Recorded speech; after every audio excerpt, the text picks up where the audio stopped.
friends, welcome to Sri Sisters Talent Channel. This is Narshita. Now let's learn about friction in 8th class physics second lesson.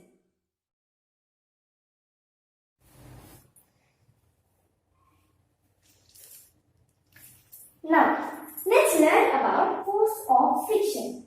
What do you mean by force of friction? In this word itself, you could say that friction is a frictional force. It is a force. It is a contact force. Before learning about friction, we should do one activity. What is that activity?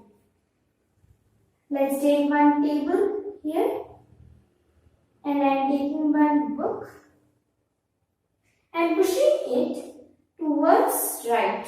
And what happens? After some time, it stops at some distance. It stops. Why it is stopping? There should be something force acting opposite to it.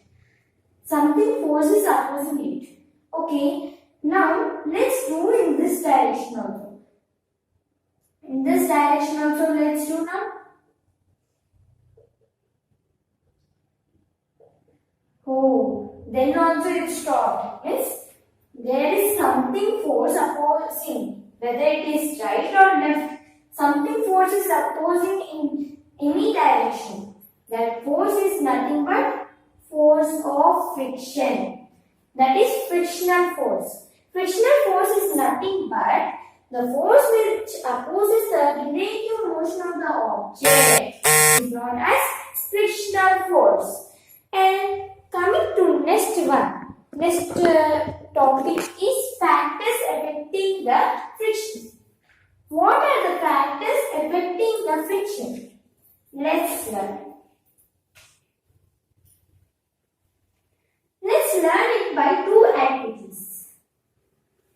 Now, I am taking a spring balance.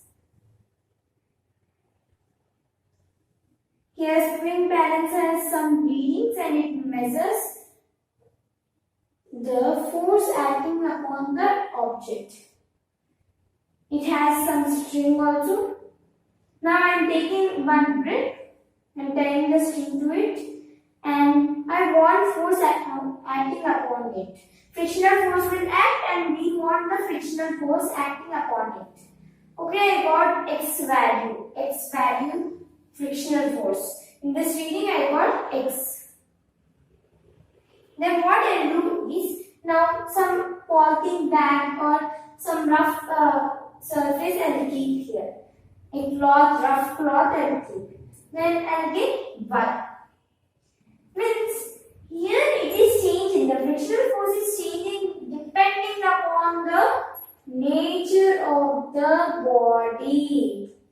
So the factors affecting the friction. Which factor affects? The nature of the body. Okay. Whether it is smoothness or roughness, how it affects we'll see. In which case the frictional force is more, we have to see. For that I am taking another activity. Here some books I will keep. Upon that I am keeping a plank like this. Inclined plank, and here is smooth table. Here the smooth table I am taking. Here smooth table. Okay. On that I am keeping this all, and on this plank I am taking a point A and a pencil cell also I am taking. Cell, battery cell. And what I will do is, the cell on the point A I am keeping so that the cell will roll up and come to the table and it travels up to the point B. Let's think up to point B travels. Then now what I am doing is a rough cloth I am keeping, a very rough surface or a sandpaper I am keeping. Then what happens? Here is the point B. In first case it came to point B. In this case it will come to point C. Here you could see the difference B and C. When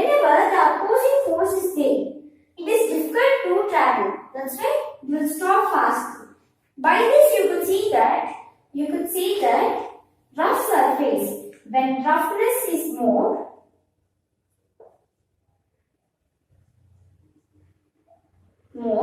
then frictional force is also more. When smoothness is more, frictional force is less in this case. Why like that? Why it is depending upon those factors we will see now. Now let's consider this duster and my hand. This duster and my hand. This is my hand and this duster. You could see very clearly. I'll draw here now. Some irregularities would be on my hand and duster also. These irregularities, they lock each other. They interlock each other. Due to this, the opposing force is nothing but here they are interlocked, so we have to apply more force to overcome it. That's why it is stopping. So the frictional force is due to the interlockings. And due to the interlockings, the frictional force is there. Now, by this, we could see that in rough surface, more irregularities would be.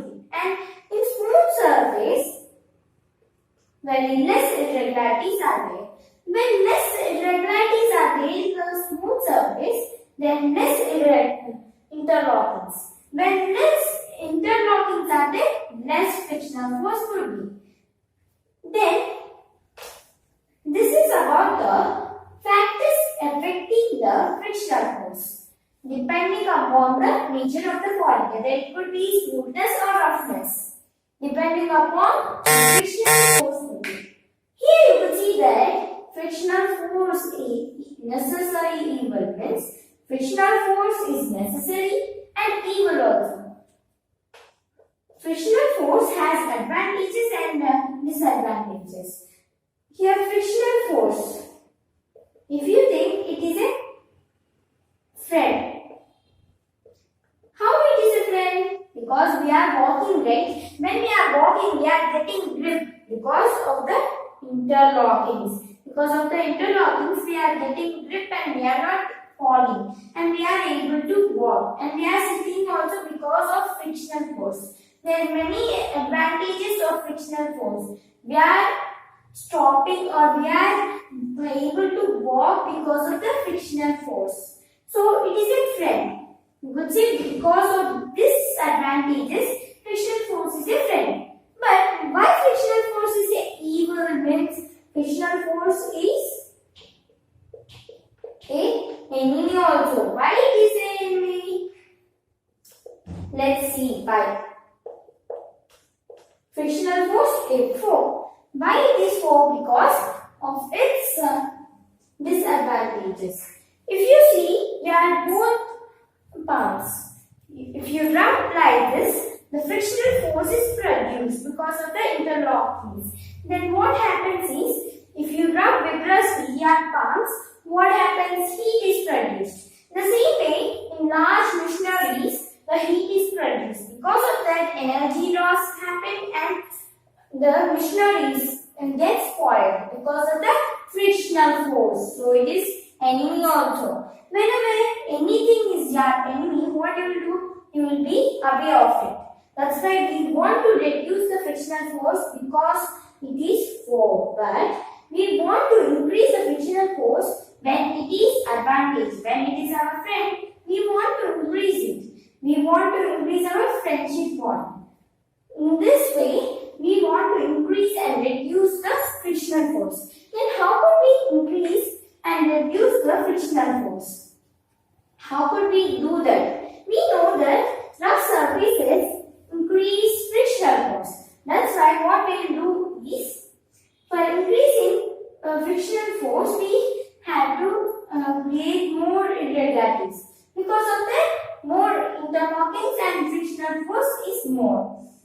How could we create? You could see some wheels threaded, means some type of design would be, irregularities would be, because of that frictional force would be more in this case. And if you see here your chappals or shoes, how their surface would be.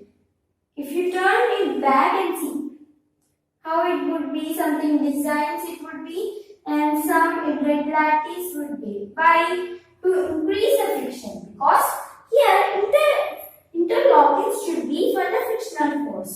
For that we need irregularities. So we have to increase the frictional force. And how to reduce the frictional force? By the lubricants. What do you mean by lubricants? Here you could see that a carrom board. Carrom board would be in that when you are playing. Before playing, what you will do is you will apply some type of powder, right? Which reduces friction so that the coins would move very freely.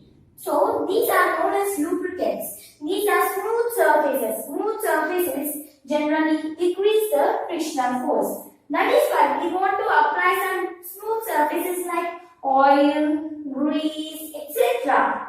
Oil, grease, smooth powders to reduce the friction. Here in machineries, in large machineries, ball bearings are used to reduce the friction.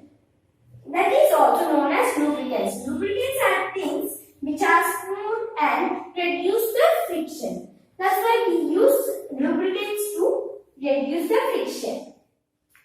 And coming to wheels reduce friction. Before that, we have to know that the types of the friction. What are the types of the friction? There are two types of friction generally. We have friction is divided into two types.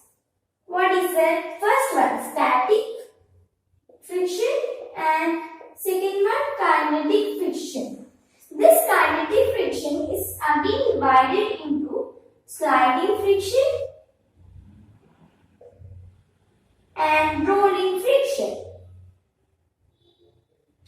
And what do you mean by static friction? Static friction is nothing but when the object is at rest, we are moving it to rest to motion. We are making it into rest to motion. In this gap, will experience some static friction. So the friction experienced by the body when it is at rest is known as static friction, and when it is at motion, the frictional force which is acting when it is at motion is known as kinetic friction. There are two types of kinetic friction. First one is sliding and second one is rolling. For static friction is more than the sliding and rolling, because whenever you see a object is there, a mass is there, it is at rest and you want to move it, then you have to apply more force to overcome the friction, because here static friction is acting, which is very more. So when we are acting less force, it cannot be moved. But you will observe one thing, that whenever this body is already in the motion and you have to slide it, sliding friction comes into the place. This sliding friction is slightly less than the static friction, because it is already at the motion. It does not get enough time to interlock. That's why sliding friction is less than the static friction. Coming to rolling friction. Whenever wheels are loosed, rolling friction comes to the place, comes to the road. So, if you see trolleys, small children also could carry this trolley, because here rolling friction is very less. So, opposing force is less, means we could carry it very happily.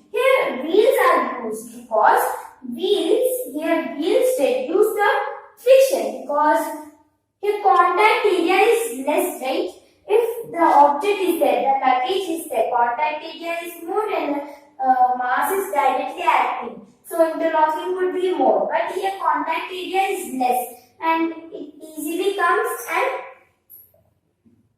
and it does not get enough time to interlock and does not interlock properly. That's why rolling friction is very less. That's why because of wheels reduce friction. In this case, rolling friction comes to the road. That's why whenever we are carrying any luggages, wheels would be missed. Small children also would carry it very easily. This is about the wheels reduce friction topic. And coming to next topic, fluid friction. What do you mean by fluid friction? Before that, you have to know about the word fluid. What do you mean by the fluid? Fluid means nothing but gases and liquids. Gases and liquids together are known as fluids in the science. That's why fluid indicates gases and liquids. The friction acting in the fluids is known as fluid friction. This is about fluid friction. In fluid friction, which reduces the friction? We always want to know which reduces the friction. For what we have to know why it reduces. Because opposing force is less means we could happily move it very easy. That's why we want to know how the fluid friction, the friction acting upon the fluids could be reduced depending upon the shapes. How could the scientists say about it? We'll see. Fluids means water, means liquids and air. In air, what it would, you could see which animals? Birds. And in water, fishes. Fishes and birds would move very easily, right? Then how they are moving in fluids? Because of these shapes. These shapes are streamlined. That's why we want the shapes of streamline to move easily. That's why if you see aeroplanes, how the aeroplanes would be like this, right?